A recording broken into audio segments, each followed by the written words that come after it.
I'm Nellie, 31, born last in a family where being quiet meant survival.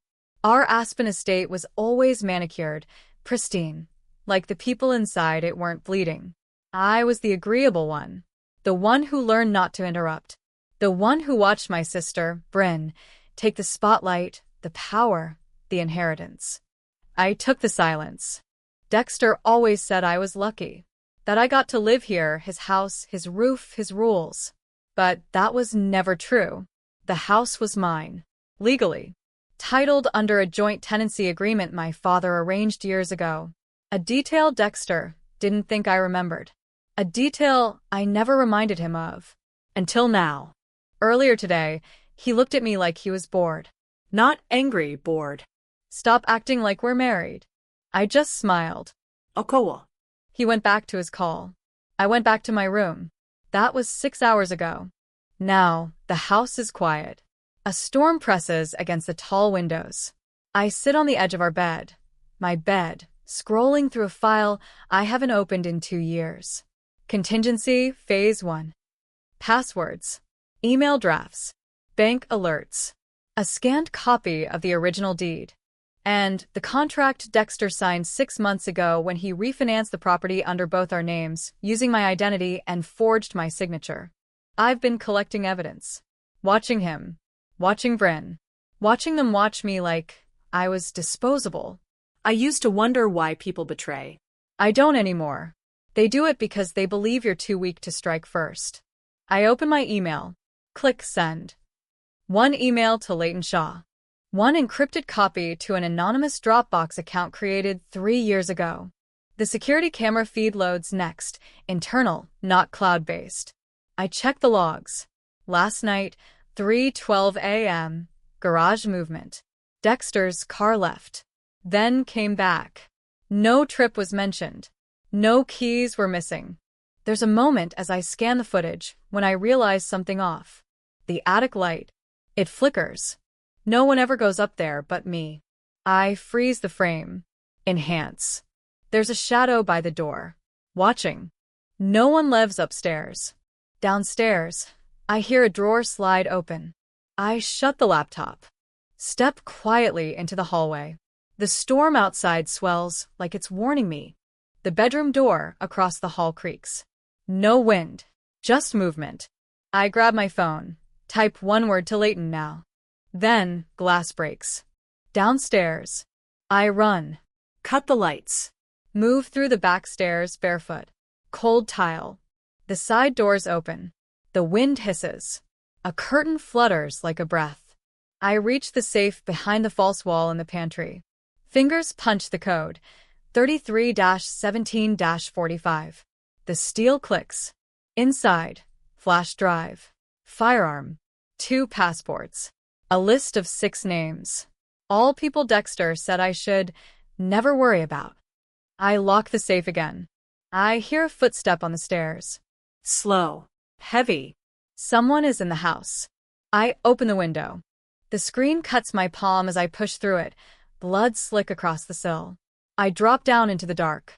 Snow hits my face. I run. To a future we can't escape, my father used to say. Only plan for how hard you'll hit when it comes. I'm ready to hit. I wasn't his wife, but I was about to be his worst mistake. Snow still clung to my hair when I hit Leighton's front steps. His door creaked open before I knocked. Jesus, he muttered. You look like you outran something with teeth. I did. Cut scene. He pulled me inside, locked the door behind me. 1, 2, 3 bolts. Aspen was beautiful, but it didn't trust easily. The place smelled like burnt coffee and soldering wires. His laptop glowed from the kitchen island, lines of code running like a heartbeat. I handed him the flash drive. You're sure this is the same drive you locked up? He asked, already sliding it in. It hasn't left the safe in 2 years. He didn't answer. The screen flickered. The file list populated. Leighton leaned in. Somebody accessed this 2 days ago. What? Remote access. Shadowed IP through a South African mirror server. Routed back through a shell company in Florida. Military-grade masking. I stared at him. What does that mean? He looked up. It means someone cracked this before you did. Cut scene. We sat in silence, watching a progress bar crawl to 3%. Then 5%. He tapped a folder. Here. Financials. Looks like someone siphoned off $500,000 over 6 months. Dexter? Or Bryn, I said. He never knew the right passwords. But she did. Another folder opened. Audio files. Timestamps. I clicked one. My own voice filled the speakers. Shaky. Quiet. I don't know who's following me. Maybe I'm imagining it. But the car with the covered plates has been outside every other night. Same spot.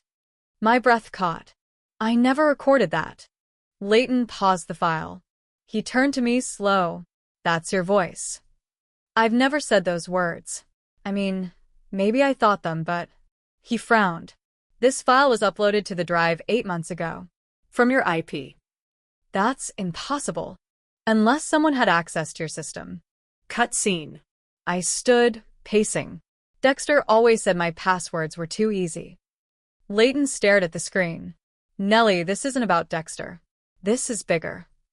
He opened another folder. Legal scans. Scan documents. Signatures. Then he stopped. Nellie, your name's been removed from the Oak Ridge title. My pulse slammed in my neck. What? Digitally. Look, electronic amendment submitted. Time-stamped last month. Looks legit. Except, he zoomed in. This signature? It's yours. But. Not quite. Forgeries don't shout. They whisper.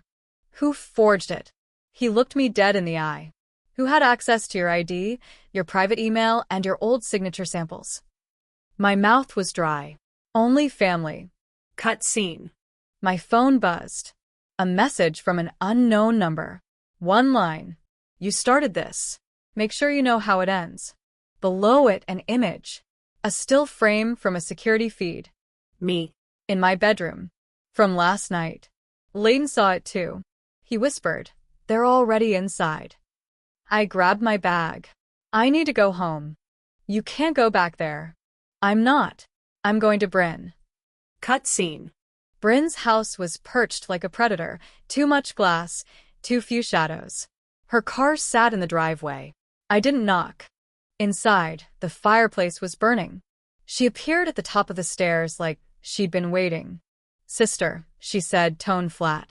You've been busy. You've been quiet. She walked down, barefoot on marble. Dexter says you've been unstable. I say he's an idiot. He also said you were making things up. I stepped forward. Did you give Cleo access to my documents? She blinked. I don't know a Cleo. Then how do I have footage of you meeting her 2 weeks ago? She stopped walking. Nellie. You handed her my signature, Bryn. You told her how to fake it. Didn't you? Her voice dropped. You should leave. I stepped in low. No. You should tell me what else you gave her. Because someone's using my name to bury something you signed up for. She laughed once. Cold. You still think this is about Dexter? I stiffened. What's it about then? She leaned closer. Whispered. It's about what you never should have inherited. He wasn't afraid of losing me. Because he already knew what he'd taken. The vault was beneath the old study. A place no one in the family spoke of anymore. After my father's death, the door had been sealed. Until tonight. The hallway smelled like cedar and secrets. Bryn didn't follow. She stood at the top of the stairs, arms crossed, her silence louder than any gunshot. I pushed the key into the biometric lock.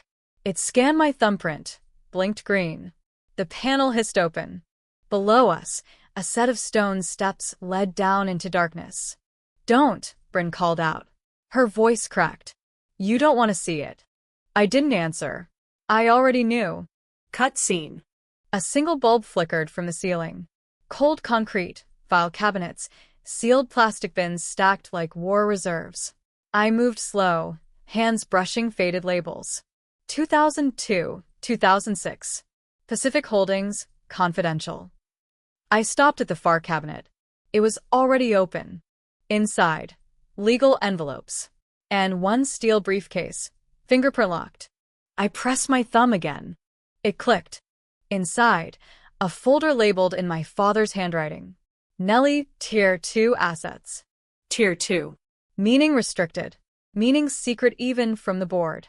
Documents spilled across the table. Deeds. Trust transfer forms. Property lines mapped in red. There was a name I hadn't seen in years. A Cayman shell company we once used to hold family liquidity. And then I saw it. The Oak Ridge deed. The real one.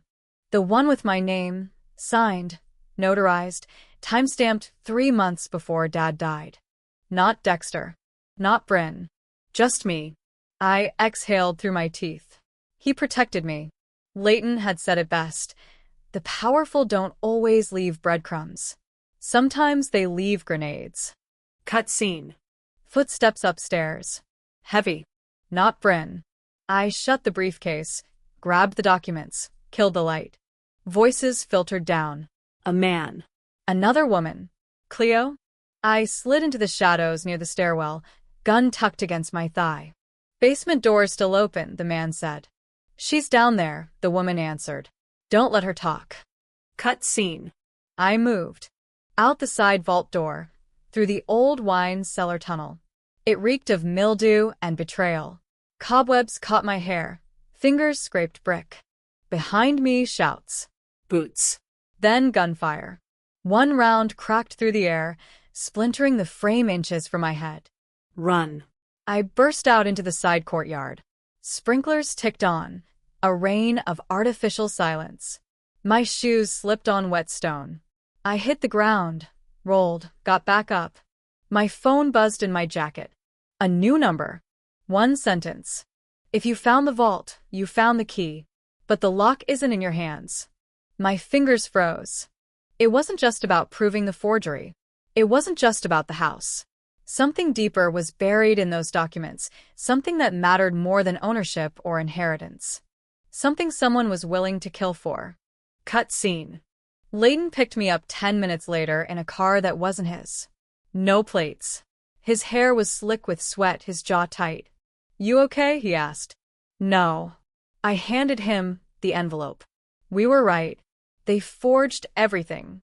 But this was never filed. It's still valid.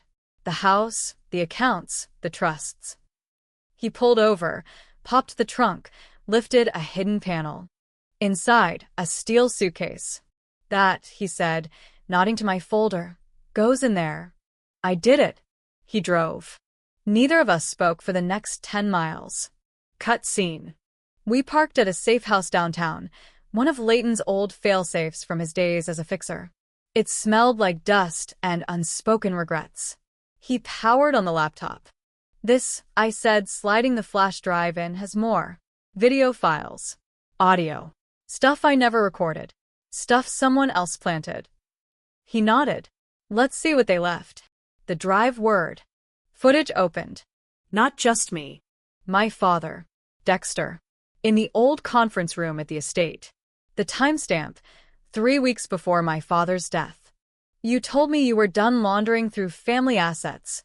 My father barked. Dexter leaned in. You told me she'd never see a cent. I held up my end.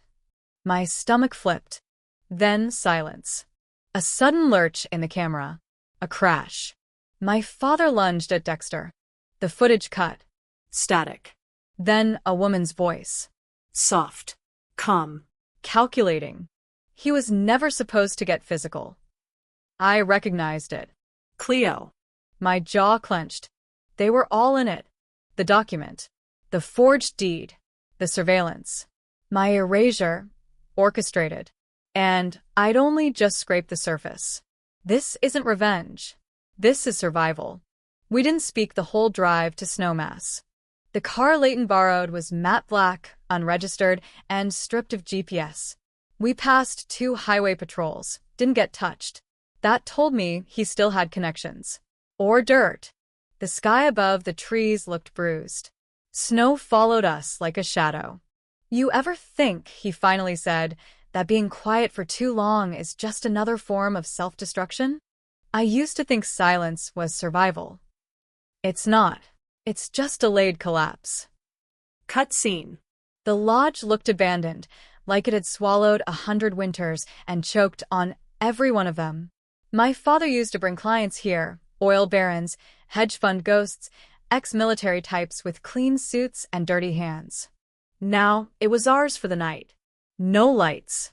No footprints in the snow. Leighton pushed the door open. It creaked like it hadn't moved in years. The air inside was stale. Burnt pine, dead ash in the fireplace, something metallic underneath. "I'll set up in the main room," he said. "We need to decrypt the rest of that drive now, before someone else finds us." I didn't ask how he knew they would. I already felt them coming. Cut scene. Power came from a backup generator, barely enough to run the laptop and the cameras Leighton brought. He installed them fast, one facing the front porch, one near the back exit, one inside watching us. Paranoia was his love language. I sat at the table, scanning blueprints of the trust accounts, mapping timelines. That's when the lights flickered. "Storm's getting worse," Leighton said. "No," I whispered, standing. That flicker wasn't power. That was someone tapping the line. We checked the monitor. Camera 3, dead. Camera 1, static. Camera 2, one frame frozen. A face. Blurry. White jacket. Hood up. Standing at the tree line. Not moving. Just watching. I felt it in my teeth, the pressure. Like when glass bends just before it breaks. Cut scene. "Gun," I said. Leighton handed me the Glock from his waistband without a word. I checked the chamber. Full. "This was supposed to be a data drop," I muttered. "Not a war." "Everything's a war when money's involved," he said. "And you have a nuke in your pocket." The flash drive was still plugged in. Decryption reached 87%. I opened the latest file. It was a still image. A blueprint. The vault layout. But marked in red ink was something new. A name. N. Castillo, circled. Below it, another. Target for permanent transfer authorization. I stopped breathing. "They were planning to legally erase me," I said. Leighton stared. "And replace you with who?" I didn't answer. Because I already knew. Cut scene. Footsteps outside. Crunching snow. Leighton killed the lights. We moved fast. One upstairs. One to the kitchen exit. I reached the window. Bryn. Face pale. No coat. Gun in hand. I tapped the glass. She looked up, eyes wild, lips trembling, then pointed the gun at the door. I ran. Cut to foyer. Leighton opened it fast, too fast. Bryn stumbled in, eyes darting. "They followed me," she gasped. "I didn't mean to lead them here. They said if I didn't stop you, they'd erase me too." "You already helped them," I snapped. "I didn't know. I swear. I thought it was about the trust. About Dad's missing money. Not this." She looked up. "The woman in charge, she's not Cleo. That's not her real name." We froze. A thud on the roof. Leighton grabbed his bag. "Time to go." I pulled the flash drive. 98%. "Leave it," he said. No. Cut scene. We escaped through the basement, an old tunnel used for wine deliveries in the 60s. Bryn's breath rattled behind us like a loose screw. Leighton's flashlight beam shook in his grip. Snow poured from the tunnel's exit like a warning. We reached the tree line. Behind us, a blast. The lodge lit up in orange. Glass. Wood. Fire. Gone. Bryn dropped to her knees. "They didn't want the files," she whispered. "They wanted to destroy the last room they couldn't touch. They always knew where I was. But now I know where they are." We left the mountain behind like a secret buried alive. The road to Denver was silent except for the sound of tires slicing through melted ice and Bryn's breath still rattling in the back seat. Leighton drove like he'd done this before. Fast. Precise. Unafraid of consequence. "Where are we going?" Bryn asked finally. "To the only place they haven't burned down yet," I said. Cut scene. Downtown Denver. Industrial zone. The kind of building that looked condemned from the outside, but held federal-grade steel beneath its bones. Leighton punched a code into the service elevator. The walls vibrated. The door slid open to reveal a concrete vault. No windows, just screens, servers, and silence. The last room my father built. His off-grid archive. Not digital. Not traceable. We stepped inside. Leighton powered the system with a portable generator. The hum of technology slowly rising felt like a warning shot. "You ready?" he asked. I nodded. The suitcase from the car opened with a hiss. Inside, the flash drive melted along the edges from the explosion, but intact. I slid it into the terminal. A soft click. The screen lit up. Then, everything changed. Cut scene. Names. Dates. Schematics. Offshore banking trails. 27 shell companies. 6 judges. 3 senators. A charity funneling money to black sites in Venezuela. And every document stamped with the same symbol. The Umber Protocol. I whispered. This wasn't just about me. Leighton stepped back. This is the kind of thing people disappear over. I scrolled further. There was a private memo dated 2 weeks before my father died. Written by him. To me. Nellie, if you're reading this, it means I failed to protect the firewall. They know. They're watching the family. The house was never the asset. You are. My hands shook. Bryn didn't speak. Then she moved. Fast. Cut scene. She grabbed a folder from the stack. Opened it. Inside, her name. Her face. Financial documents. Her entire life. Monitored and monetized. She gasped. He tracked us. No, I said. He protected us. You call this protection? Leighton stepped between us. Stop. But I already knew what was coming. What else is here? I asked him. He hesitated. Tell me. He turned the monitor toward me. Opened another folder. Nellie, contingency access / inheritance override. I leaned in. There it was. The truth. My father had assigned me power of attorney over all Tier 2 and 3 assets, but it was buried in a vault that required 2-factor biometric authorization. Meaning. And his. Meaning I could never access it unless he died. My father hadn't left me crumbs. He left me a bomb. Cut scene. Sudden blackout. The screens died. Leighton cursed. Power's out. He grabbed a flashlight, swung it toward the corner. Emergency switch. Hit. Nothing. Bryn screamed. A thud behind the wall. They found us. They cut external feed, Leighton said. That means... Before he finished, the steel door to the vault clicked. Someone was unlocking it. No one has that code, I whispered. Leighton reached for his gun. Footsteps echoed behind the vault. Another click. Then the door slid open. Cleo. Hair pulled back. Gloves on. Calm. Collected. Behind her, a man in a black suit. Detective Wren, Leighton muttered. That explains the reports that never went anywhere. Wren smiled. You shouldn't have looked behind the mirror, Ms. Castillo. Cleo stepped in. The data, Nellie. Now. I stepped forward. It's already uploading to 5 mirrored servers. You're too late. No, Cleo said. We're just early for what comes next.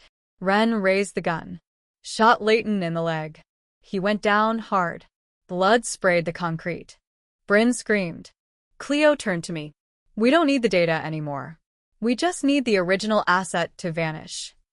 I stared at her. You mean me? She nodded once. They wanted to erase me from paper, from memory, but I've already become the one thing they can't delete. Rain slicked the rooftop of the courthouse, washing over the concrete like it was trying to erase the blood still fresh on the floor. Leighton clutched his leg, pressing his own jacket into the wound. I could hear sirens in the distance, not fast enough. Bryn held pressure too, shaking, whispering over and over. I didn't know. I didn't know. Cleo stood across from me, calm even with her plan collapsing around her. She still had the gun. You always thought truth was power, she said, voice steady. But power is controlling who gets to tell the truth. Cut scene. The server behind me blinked. Upolat 94%. The wind picked up, howling like something ancient warning us. I took a step forward. No more manipulation. No more erasure. You think the world will believe you? Cleo sneered. A scared little girl with a flash drive and a grudge? No, I said. They'll believe the data. Numbers don't lie. People do. Cut scene. She lifted the gun. I didn't move, but Leighton did. From the ground, he grabbed the edge of a broken metal bar, swung it. It caught Cleo's hand. The shot went wide. Bryn screamed. I lunged, tackled her to the concrete. The gun skittered. Her elbows slammed into my face. Stars. Blood. But I didn't let go. We rolled. She grabbed my hair. I grabbed her throat. Then, her voice cracked. Just a whisper. You don't know what your mother did. I froze. What? She built it. Not your father. She was the one behind the Umber Protocol. She just used him to make it legal. I looked down at her, wind ripping through both of us. You're lying. She smiled. You think I would have risked everything for a man? No, Nellie. I did it for her. Cut scene. Upload complete. The final tone echoed across the rooftop. 5 mirrored servers. All files. All recordings. All names. Gone public. Cleo saw it on the screen. Her face, blank. I warned her, she whispered. I told her you were the liability. Blue and red lights washed across the rooftop. Voices shouted. Footsteps. Weapons drawn. I stood. Hands raised. Cleo lay still beside me. Broken. Breathing. But silent. Cut scene. 3 days later. A federal task force arrested 2 sitting senators and 1 Supreme Court aide. A dozen shell companies collapsed.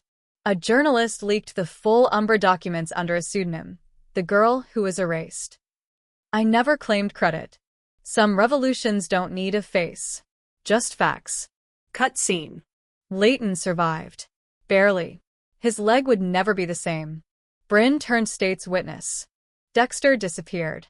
Last ping was in Malta. No trace since. I didn't care. Because the house, the title, the trust, the legacy was mine again. But I never moved back. Some places hold too much silence. Cut scene. I stood on a cliff outside Aspen. A new deed in my hand. Signed. Verified. No forgery. No shadows. Sometimes power isn't about possession. It's about visibility. They tried to make me invisible. They failed. Truth is not a sword. It's a mirror. And most people are terrified to look. I looked. And I didn't flinch. They wanted to erase me from history.